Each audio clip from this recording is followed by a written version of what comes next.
After inheriting $10 million, my daughter-in-law pushed me down the stairs, hoping I wouldn't survive.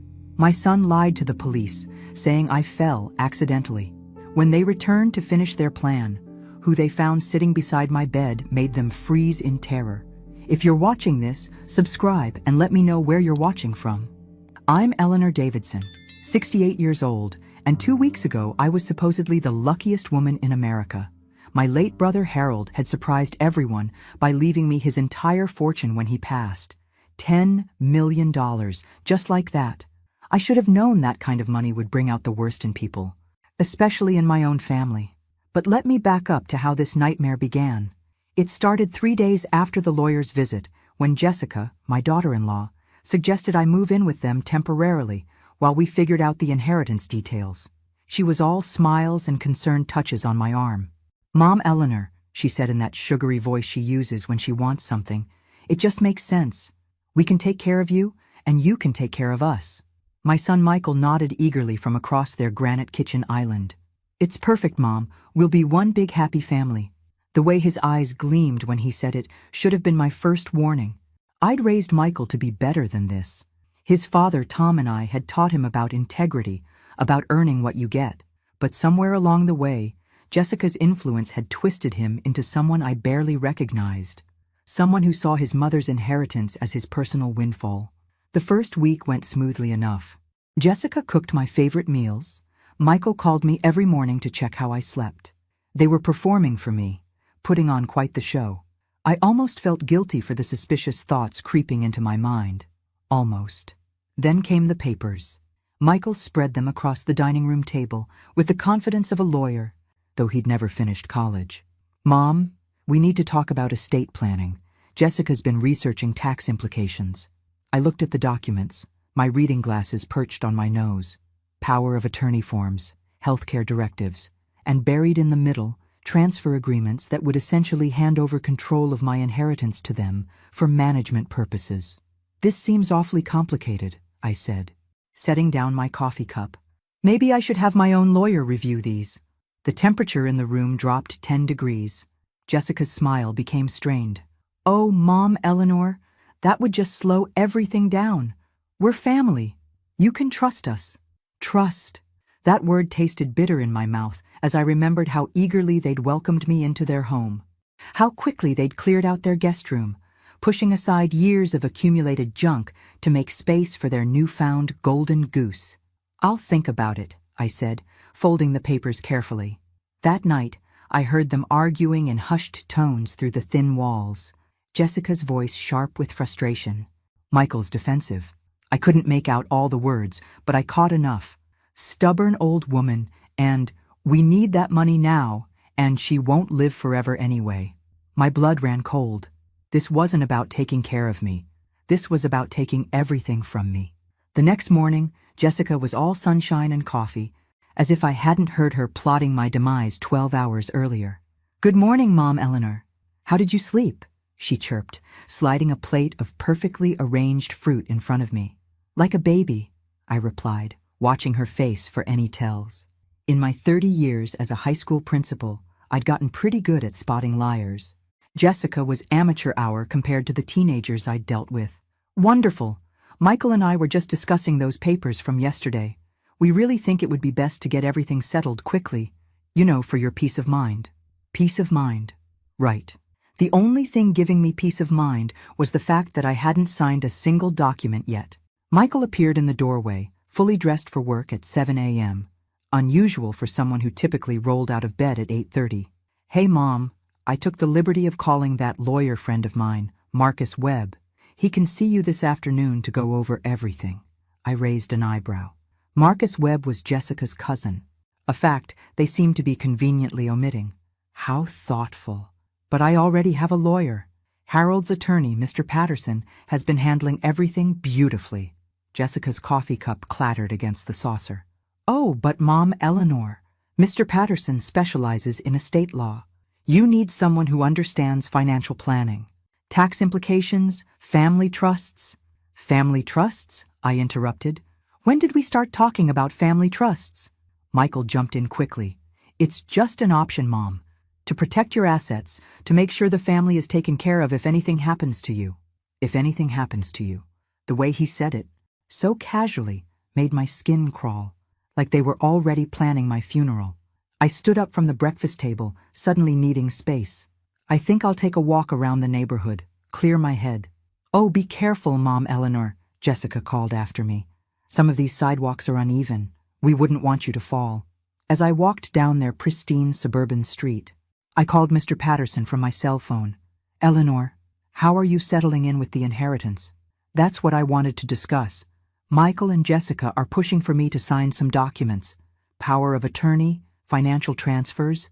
It all seems very rushed. There was a pause. Eleanor, I have to advise extreme caution. I've seen too many cases where family members try to gain control of inheritances through seemingly innocent paperwork. Don't sign anything without having me review it first. That's exactly what I plan to do. Good. And Eleanor? Be very careful who you trust right now. $10 million makes people do terrible things. When I returned from my walk, Jessica was in the kitchen on her phone, speaking in low, urgent tones.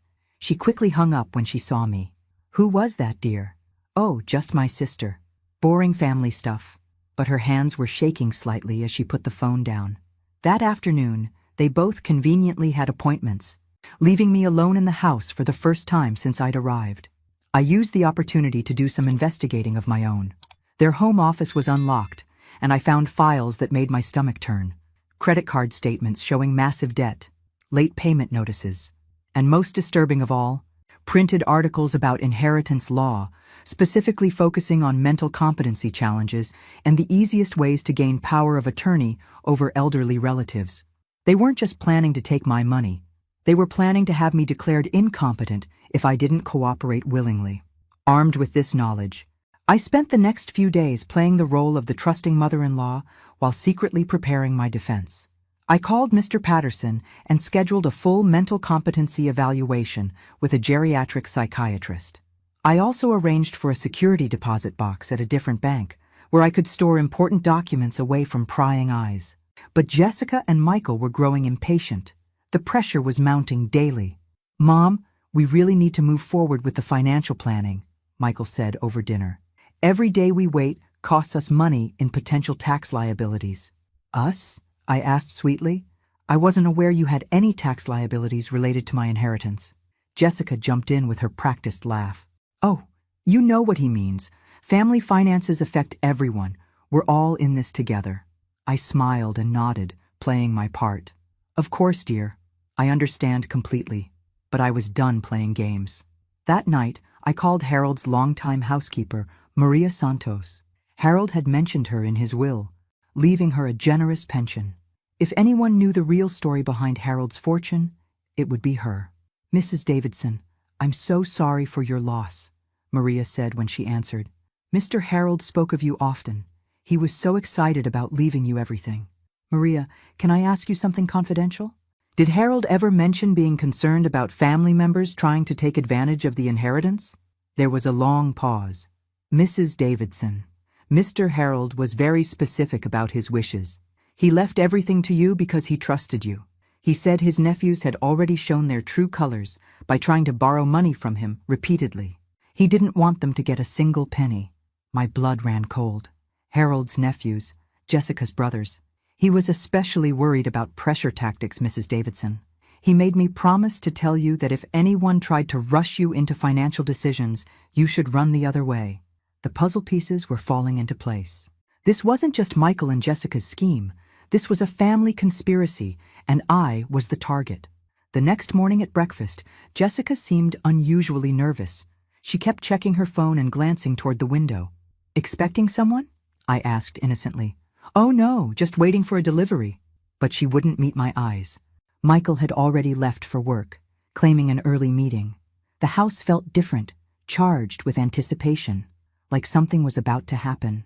I excused myself to use the bathroom upstairs, but instead I crept to the window overlooking the front yard.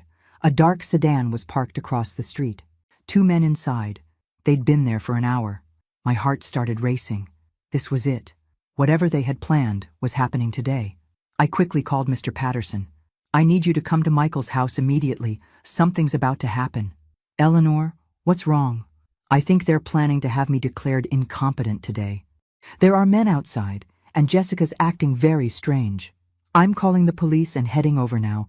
Don't sign anything and don't be alone with them. But it was too late. I heard the front door open and voices in the foyer. Jessica was greeting someone, her voice bright and fake. She's upstairs. She's been acting very confused lately, very paranoid. We're so worried about her mental state. I recognized the second voice immediately. Dr. Richard Steinberg, a psychiatrist Michael had mentioned before. A man who, I was betting, owed them a significant favor. They were planning to have me committed. Right here, right now. I had maybe 5 minutes before they came upstairs. Time enough for one last phone call. I dialed 911 with shaking fingers. 911, what's your emergency? This is Eleanor Davidson. I'm at 247 Maple Street, and I believe I'm about to be unlawfully committed by family members trying to steal my inheritance. Ma'am, can you repeat that? My son and daughter-in-law are planning to have me declared mentally incompetent so they can control my $10 million inheritance. There's a psychiatrist here now, and I believe this is all fraudulent. I could hear footsteps on the stairs. They were coming. Ma'am, officers are en route. Can you stay on the line? I'll try. I shoved the phone into my sweater pocket, keeping the line open. Jessica appeared in the doorway with a tall, thin man in an expensive suit. Mom, Eleanor, this is Dr. Steinberg. Michael asked him to come check on you. We've been so worried about your mental state lately. Doctor. Steinberg stepped forward with a practiced, patronizing smile. Mrs. Davidson, your family is concerned about some confusion you've been experiencing. I'm here to help. What confusion? I asked calmly. I feel perfectly clear-headed. Jessica's eyes darted nervously. Mom, Eleanor, you've been saying some very strange things. Accusing us of trying to steal from you, talking about conspiracies. It's very concerning. Is it concerning that I found articles about mental competency challenges in your office? Or that I discovered your brothers have been pressuring Harold for money for years? Dr. Steinberg pulled out a clipboard. Mrs. Davidson, paranoid delusions are common in elderly individuals, especially during times of stress. I think it would be best if we had you evaluated at a facility where you can get proper care. The sirens were getting closer. I just needed to stall a little longer.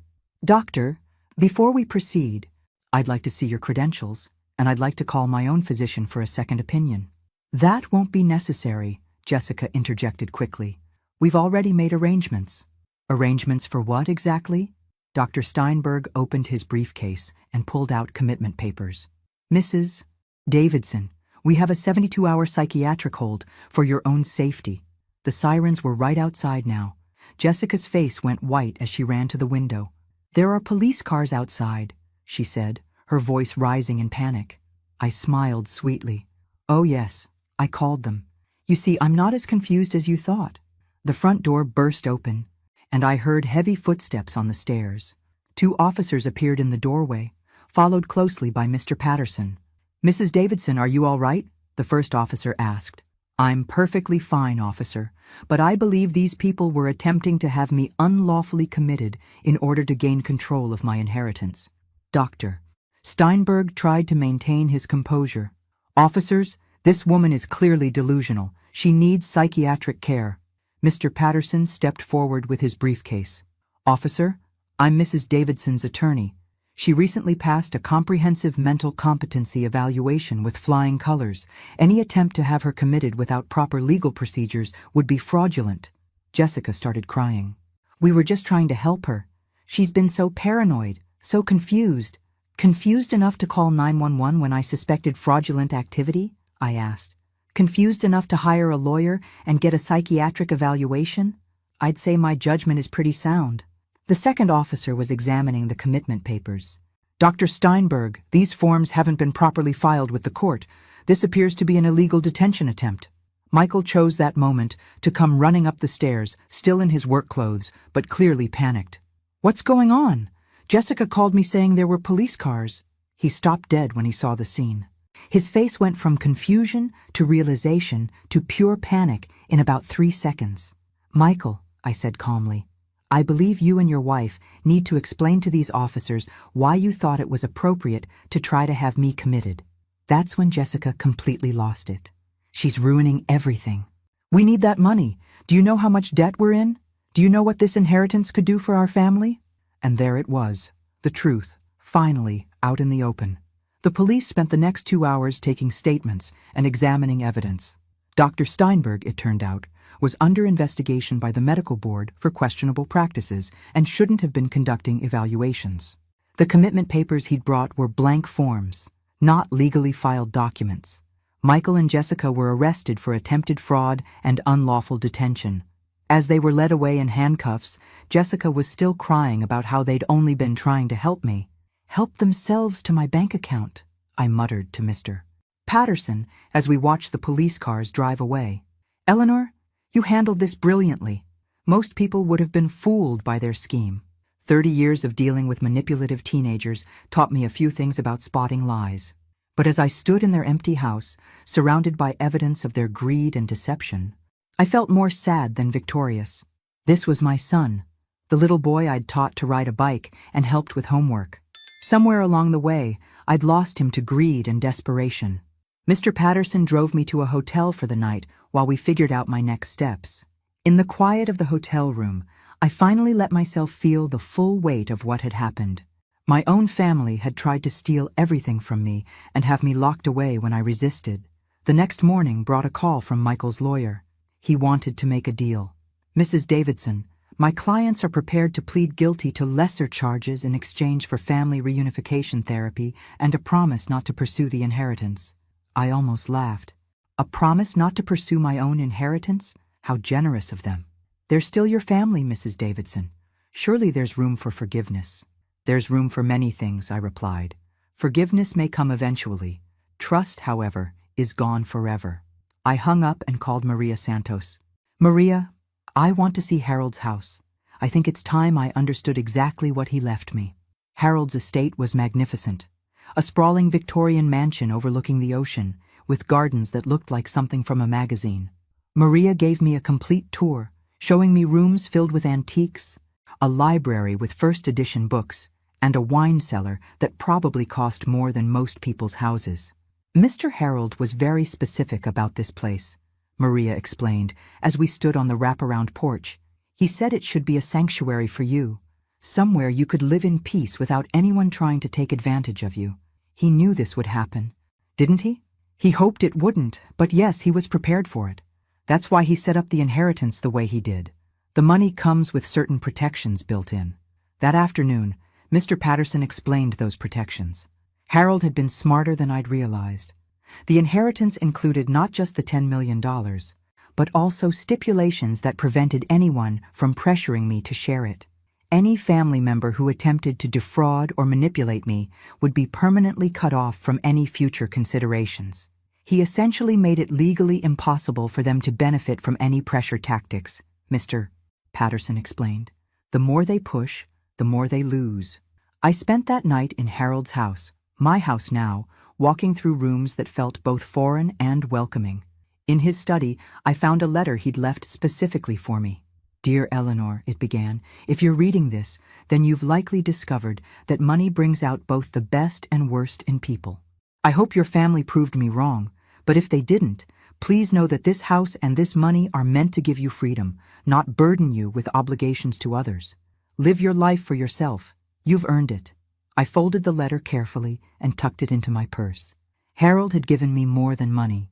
He'd given me permission to put myself first for perhaps the first time in my life. The phone rang. It was Jessica, calling from jail. Mom, Eleanor, please, we made a mistake. Can you drop the charges? We'll pay you back. We'll do anything. I looked out at the ocean, watching the waves crash against the rocks below the house. Jessica, the charges are out of my hands now. You committed crimes. But even if I could drop them, I wouldn't. But we're family. Family doesn't try to steal from each other. Family doesn't try to have each other committed. You made your choice when you decided I was worth more to you as a victim than as a mother. Please, we're going to lose the house. We're going to lose everything. Then you'll understand how I felt when you tried to take everything from me. I hung up and turned off my phone. Tomorrow, I'd start figuring out what my new life looked like. Tonight, I just wanted to sit in my beautiful house and feel grateful that Harold had loved me enough to protect me from my own family. 6 months later, I was hosting my first dinner party in the Ocean View dining room. The guests were an eclectic mix: Maria Santos, who'd become more friend than employee; my neighbor Mrs. Chen, a retired teacher like myself; Dr. Rebecca Walsh, the psychiatrist who'd conducted my competency evaluation and had become a trusted advisor; and surprisingly, Michael. My son had spent 3 months in minimum security prison, followed by extensive therapy. His marriage to Jessica hadn't survived the scandal, and he'd lost the house to bankruptcy. But something about hitting rock bottom had brought back glimpses of the man I'd raised. "Mom, this place is incredible," he said, looking around the dining room with its crystal chandelier and antique furniture. "Harold really wanted you to be comfortable. He wanted me to be safe," I corrected gently. "There's a difference." Dr. Walsh nodded approvingly. "It's important to distinguish between comfort and security. Eleanor has built both here." We were halfway through Maria's famous paella when Michael finally brought up what we'd all been dancing around. "Mom, I know I have no right to ask this, but I want you to know I'm not here because of the money. I'm here because I miss my mother." I studied his face, looking for the tells I'd learned to recognize, but all I saw was genuine remorse and exhaustion. "I miss my son too," I said quietly, "but we can't go back to the way things were." "Michael, too much has happened." "I know. I just hope we can build something new, something honest." Mrs. Chen, who'd been quietly observing, spoke up with the wisdom of her 83 years. "Forgiveness isn't about forgetting, dear. It's about choosing not to let the past poison your future." After dinner, Michael and I walked on the beach behind the house. The October air was crisp, and the waves provided a soothing soundtrack to our difficult conversation. "I keep thinking about Dad," he said, "about what he would say if he knew what I'd done." "Your father would be heartbroken," I replied honestly. "But he'd also believe in second chances. He always did. Jessica blames you for everything, you know. She tells anyone who'll listen that you're a vindictive old woman who destroyed her family." I almost smiled at that. "And what do you tell people?" "I tell them I destroyed my own family by getting greedy and losing sight of what actually matters." We walked in silence for a while, both lost in our own thoughts. Finally, Michael stopped and turned to face me. "Mom, I need to tell you something about why we really needed the money so badly." I braced myself for another excuse, another manipulation. But what came next surprised me. Jessica has a gambling addiction. Credit cards, online betting, casino trips. I've been covering her debts for 3 years, refinancing the house, borrowing against my retirement. I was drowning, and when we heard about your inheritance, it felt like salvation. "Why didn't you just ask for help?" "Because I was ashamed. Because I knew you'd tell me to leave her. And I thought I could fix it myself. I thought if we could just get access to some of your money, we could pay everything off and start fresh."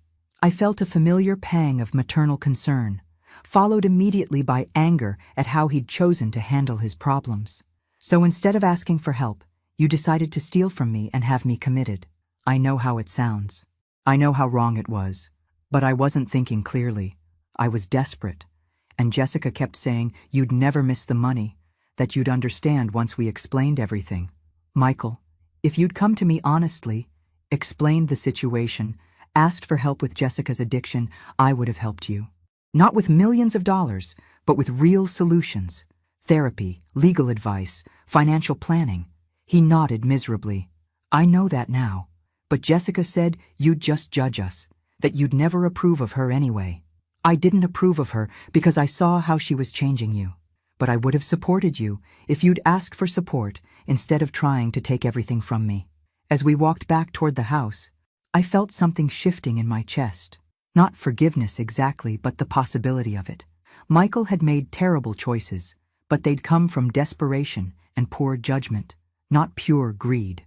"Where do we go from here?" he asked as we reached the porch steps. "Very slowly," I replied, "with honesty, with boundaries, and with the understanding that trust, once broken, takes years to rebuild." He nodded. "I'd like to try if you'll let me." I looked at this man who was my son, who'd betrayed me, who was asking for a chance to earn his way back into my life. It would be easier to cut him off completely, to enjoy my wealth and my beautiful house without the complication of family drama. But as I looked up at the stars over the ocean, I thought about Harold's letter. He'd given me the freedom to choose my own path, and I chose to leave the door open, just a crack, for the possibility that my son might find his way back to being someone worthy of trust. "We'll see," I said finally. "We'll see." 2 years after the inheritance nightmare, I thought the worst was behind me. I was wrong. The doorbell rang on a Tuesday morning while I was tending to Harold's rose garden, now mine. Through the security camera Harold had wisely installed, I saw a woman in an expensive suit holding a briefcase. "Mrs. Davidson? I'm attorney Sarah Mitchell from Blackstone and Associates. I represent Jessica Stevens regarding the wrongful conviction case." Jessica was trying to overturn her conviction. Apparently, 3 months in minimum security hadn't taught her anything about accountability. I let Ms. Mitchell into the foyer but didn't offer her coffee. Some people don't deserve hospitality. "Mrs. Davidson, my client maintains that she was pressured into pleading guilty by inadequate legal representation. We have new evidence suggesting the entire incident was a misunderstanding blown out of proportion." I almost laughed. "A misunderstanding? Your client tried to have me illegally committed to steal my inheritance. That's one interpretation. We believe Jessica was genuinely concerned about your mental health and acted out of love, not greed. Love doesn't forge commitment papers." Ms. Mitchell opened her briefcase. "We have statements from Dr. Steinberg claiming he was misled about your condition by Jessica's husband, that Jessica herself was a victim of Michael's manipulation. Interesting strategy. Throw Michael under the bus and paint Jessica as another victim.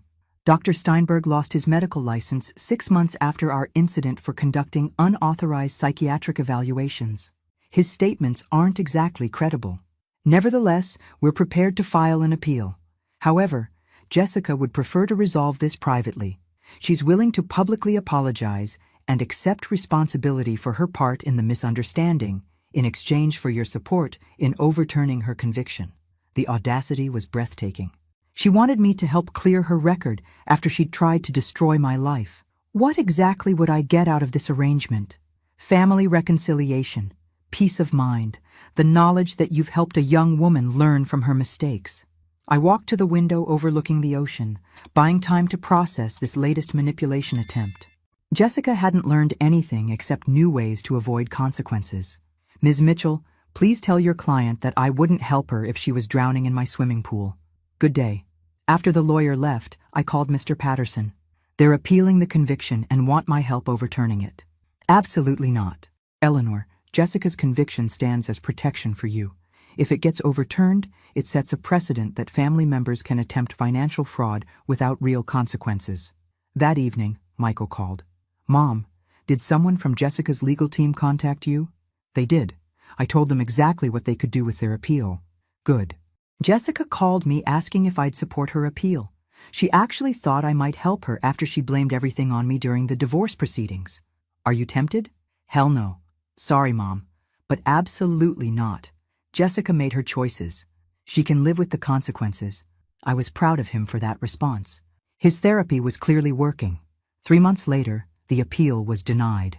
Jessica's new lawyer hadn't been able to overcome the overwhelming evidence of fraud. But victory felt hollow when Michael arrived at my door with disturbing news. "Mom, there's something you need to know. Jessica's been contacting your neighbors, telling them stories about you." My stomach dropped. "What kind of stories?" "She's claiming you've become paranoid and vengeful, that you're using your money to destroy people's lives. Mrs. Chen mentioned it to me when I ran into her at the grocery store." I felt a familiar chill. "What exactly is she telling people? That you're unstable? That the family tried to help you, and you had them arrested out of spite? She's trying to turn the community against you." The next day proved Michael right. At the farmer's market, I noticed people avoiding eye contact. Conversation stopped when I approached.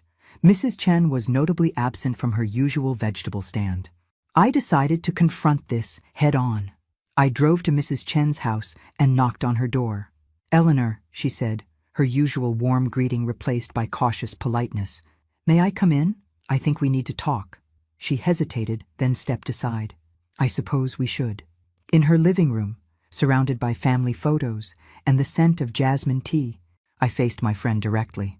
"Someone's been telling you stories about me." Mrs. Chen looked uncomfortable. "Eleanor, I don't want to get involved in family drama. What did Jessica tell you? She said you've become vindictive since inheriting the money, that your family tried to help you manage your finances, and you had them arrested for it. She seemed very upset, very sincere. I felt my temper rising, but I kept my voice steady. Did she mention trying to have me committed with fraudulent paperwork? Or the fact that she stole from me for months before I even knew about the inheritance? Mrs. Chen's expression shifted. She didn't mention those details. I imagine not. Mrs. Chen, in the 2 years you've known me, have I ever seemed vindictive? Have I ever used my money to hurt anyone? She shook her head slowly. No, you've been nothing but generous and kind. Then why would you believe Jessica's story over your own experience with me? Because family situations are complicated. Sometimes good people do desperate things when money is involved. I spent the next hour explaining the real story, showing Mrs. Chen the court documents I kept in my purse, the police reports, the evidence of Jessica's fraud. By the end, Mrs. Chen was apologetic and angry. I should have talked to you first. I'm sorry, Eleanor. It's not your fault.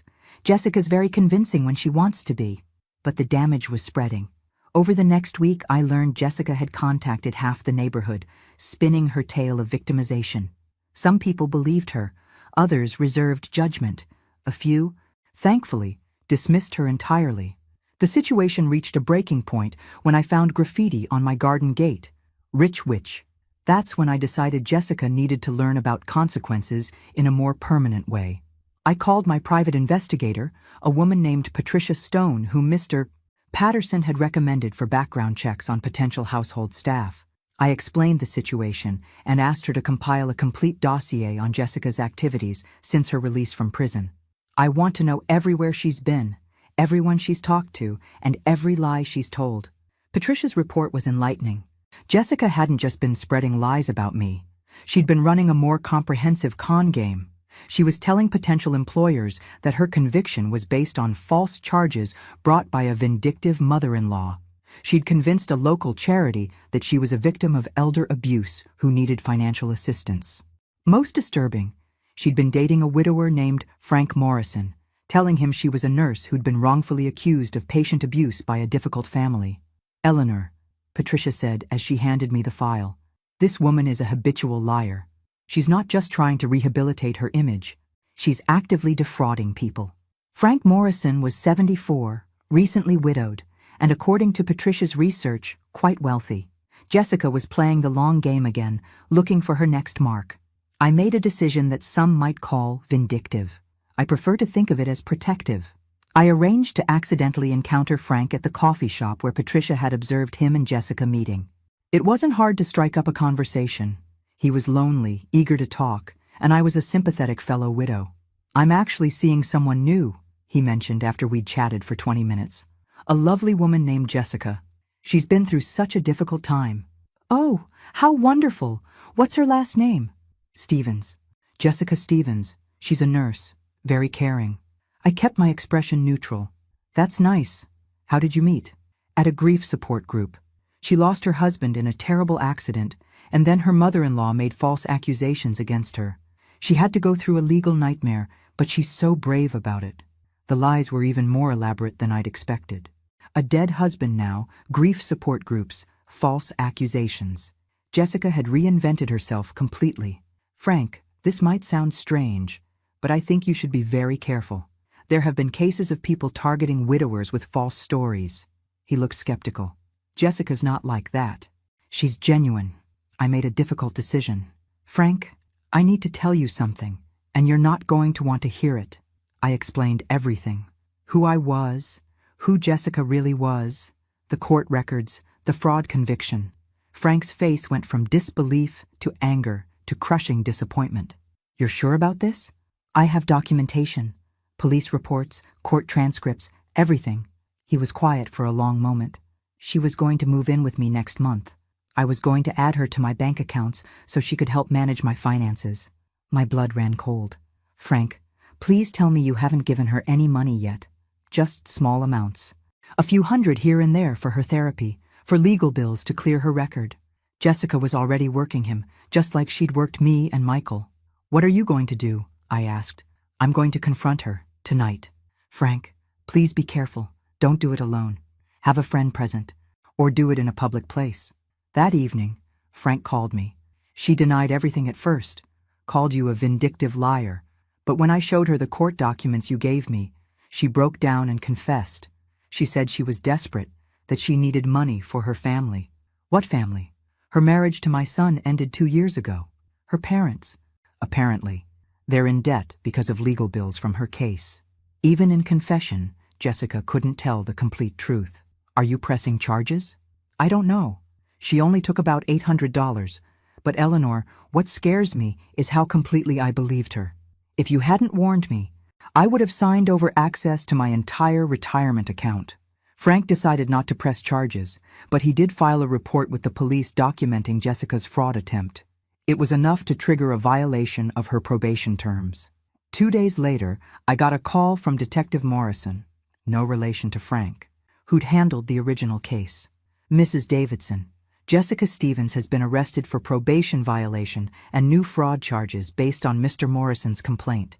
She's claiming you orchestrated this to frame her. Detective, I simply warned a potential victim about her criminal history. Is that illegal now? Not at all. In fact, we appreciate citizens who help protect potential victims from known predators. Jessica's arrest made the local newspaper. Not front-page news, but visible enough that my neighbors who'd believed her stories began to reconsider their positions. Mrs. Chen brought me a basket of homemade cookies and a heartfelt apology. I should have known better than to believe gossip over my own experience with you. Other neighbors followed suit. The graffiti was cleaned off my gate, and several people volunteered to help watch my property for any further harassment. But the real test came when Michael visited that weekend. Mom, Jessica called me from jail. She's furious about what happened with Frank Morrison. I'm sure she is. She wants me to testify that you've been harassing her, trying to destroy her life out of revenge. I felt my chest tighten. Would Michael support his ex-wife against me after everything we'd worked to rebuild? And what did you tell her? I told her that you'd saved an innocent man from being defrauded, and that if she was still running cons on elderly victims, she deserved whatever consequences came her way. Relief flooded through me. Thank you. Mom, I need you to know something. Jessica contacted me 6 months ago asking me to help her appeal her conviction. She said if we both testified that the incident was a misunderstanding, we could get the charges dropped and split whatever money we could get from you afterward. And I told her she was insane if she thought I'd help her hurt you again. That's when she started this campaign to turn people against you. She figured if she couldn't get to your money through me, she'd try to isolate you socially. The depth of Jessica's manipulation was staggering. Even after prison, even after losing everything, she was still scheming to profit from my inheritance. Why didn't you tell me about her offer earlier? Because I was ashamed that I'd ever been married to someone so calculating. And because I was afraid you'd think I was tempted by her offer. Were you? He met my eyes directly. Not for a second. I've learned the difference between wanting money and needing self-respect. That evening, I sat on my porch watching the sunset over the ocean. Harold's house had indeed become my sanctuary, but it had also become something more. It was my fortress, protecting me from people who saw my wealth as their opportunity. I thought about Jessica, sitting in her jail cell, probably planning her next scheme. Some people never learn. They see consequences as obstacles to overcome rather than lessons to absorb. But I'd learned something too. Money doesn't corrupt people. It reveals who they already were underneath. Jessica had always been greedy and manipulative. Michael had always been weak and easily influenced. And I had always been stronger than I gave myself credit for. Tomorrow, I'd continue building the life Harold had wanted me to have. Tonight, I'd simply enjoy the peace that comes from knowing I could protect myself and others from predators who see kindness as weakness. 1 year later, I was hosting a garden party to celebrate the 3rd anniversary of Harold's passing and my inheritance. The guest list included genuine friends I'd made, neighbors who'd proven their loyalty, and Michael, who'd earned his way back into my good graces through consistent honesty and respect. The party was also serving a purpose Jessica couldn't have anticipated. I'd invited Frank Morrison, Detective Morrison, Mrs. Chen, and several other people who'd been touched by Jessica's manipulations. Not to gloat, but to create a network of people who could recognize and prevent similar schemes in the future. It's amazing how many predators target seniors, Dr. Walsh was saying to a group gathered near the Rose Garden. Financial abuse is epidemic in our communities. The key is communication, Detective Morrison added. If people had called Mrs. Davidson when Jessica first approached them, this could have been stopped immediately. Mrs. Chen nodded vigorously. We've started a neighborhood watch specifically for financial scams. If someone new starts asking for money or spreading stories about family drama, we verify everything before believing anything. Michael found me refilling the punch bowl. Mom, this is really something. You've turned your bad experience into community education. Harold would have appreciated that. He always believed in turning problems into solutions. Have you heard anything about Jessica's appeal? It was denied. Again. She's serving her full sentence this time, with additional time for the fraud charges from Frank. Do you think she'll try again when she gets out? I considered the question seriously. Probably, but she'll find it much harder now. Word travels fast in communities like ours, and she's burned too many bridges. Does that worry you? Not anymore. I've learned that the best defense against manipulators is transparency. The more openly we discuss these situations, the harder it becomes for predators to operate. As the party wound down and guests began to leave, Frank Morrison approached me with something in his hand. Eleanor, I wanted to give you this. He handed me a small wrapped package. It's not much, but I wanted you to know how grateful I am. Inside was a beautiful silver picture frame with an engraved message. To Eleanor Davidson, who saved more than my money. She saved my faith in human decency. Frank, this is lovely, but unnecessary. It's very necessary. Do you realize what you did? You could have let Jessica take advantage of me. You could have minded your own business and avoided all the drama that followed. But you chose to protect a stranger. Mrs. Chen overheard and joined us. That's what good people do. They protect others even when it costs them something. After everyone left, Michael and I sat on the porch, as we'd done so many times over the past year. Mom, can I ask you something personal? Of course. Do you ever regret not just giving us some money from the beginning? I mean, if you'd shared the inheritance, none of this would have happened. I thought about his question carefully. Michael, if I'd given you money immediately, what would you have learned? What would Jessica have learned? You both would have discovered that manipulating me worked, and you would have escalated from there. But maybe we would have been satisfied with just some help. Do you really believe that? Jessica stole from Frank Morrison even after failing to steal from me. She appealed her conviction twice. She tried to turn my neighbors against me. Does that sound like someone who would have been satisfied with partial success? He shook his head slowly. No, it doesn't. The inheritance wasn't the problem. Michael, the inheritance was the test. It revealed who people really were when they thought they could get away with anything. And who am I? What did the test reveal about me? That you're someone who can learn from mistakes, someone who can choose growth over resentment, someone who can rebuild trust through actions rather than words. We sat in comfortable silence, watching the waves crash against the shore. The ocean was eternal, patient, powerful. It reminded me that some things endure while others wash away. I have something to tell you, I said finally. I've been working with Mr. Patterson on a new will. Michael tensed slightly. Oh? I'm leaving everything to charity. The house will become a refuge for seniors who've been financially abused by family members. The money will fund legal aid for elderly victims of financial fraud. He was quiet for a long moment. Then he smiled. That's perfect, Mom. Really perfect. You're not disappointed? I'm proud. This inheritance has caused nothing but trouble for our family, turning it into something that helps people make sense. There is one exception, I added. I'm leaving you Harold's collection of first edition books, not because they're valuable, but because you used to love reading with me when you were little. I want you to remember the good parts of our relationship. Michael's eyes filled with tears. Thank you, Mom. That means more to me than any amount of money could. As I prepared for bed that night in Harold's beautiful house, I reflected on the journey that had brought me here. 3 years ago, I'd been an ordinary widow living quietly on my pension. Then came the inheritance, the betrayal, the legal battles, and finally, the peace. Harold had been right. The money had given me freedom, but not the kind I'd expected. It had freed me from the obligation to accept poor treatment from family members. It had freed me from the need to choose peace over self-respect. Most importantly, It had freed me to discover that I was much stronger than I'd ever imagined. Tomorrow, I'd continue the work of turning my traumatic experience into something helpful for others. But tonight, I'd simply be grateful for the journey that had led me to understand that true wealth isn't about having money. It's about having the wisdom to use whatever power you possess to protect yourself and others from those who would exploit kindness for personal gain.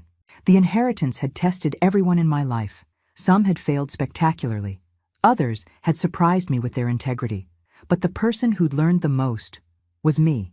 I'd learned that being kind doesn't require being naive, that forgiveness doesn't mean accepting abuse, and that sometimes the best way to love someone is to refuse to enable their worst impulses. As I drifted off to sleep in my sanctuary by the sea, I whispered a prayer of gratitude to Harold for giving me not just an inheritance, but an education in the true nature of people and the real meaning of family.